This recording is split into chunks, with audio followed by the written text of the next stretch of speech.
Depuis plusieurs semaines, Audrey n'a plus de domicile. Son mari l'a chassée après qu'elle ait utilisé l'argent de leur cotisation pour répondre à une prétendue offre publiée sur Facebook. Des escrocs, se faisant passer pour Muriel Blanche, lui promettaient de débloquer une importante somme d'argent contre quelques frais.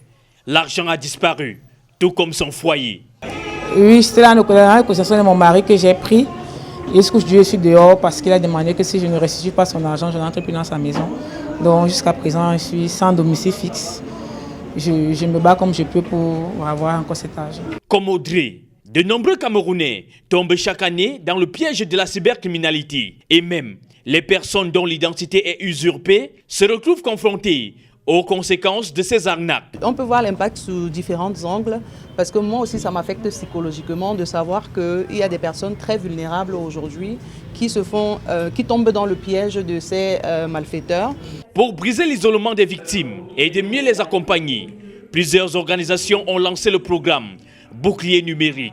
Son ambition, sensibiliser, former et informer sur les recours possibles après une attaque ou une escroquerie en ligne. Je pense qu'avec ce programme, c'est l'occasion parfaite de cultiver, d'éduquer les gens. En cas d'attaque, la première chose, c'est de conserver la preuve. La seconde chose, c'est de contacter soit l'antique, soit le numéro de la police, si je ne me trompe. Et aussi se former. Pas seulement à notre niveau, même aller sur les réseaux sociaux, les YouTube et autres, chercher à s'éduquer, à se former. Conserver les captures d'écran, signaler les faits aux autorités compétentes et adopter les bons réflexes numériques. Autant de gestes susceptibles de limiter les préjudices face à des cybercriminels toujours plus ingénieux. L'accompagnement des victimes s'impose désormais comme un enjeu majeur.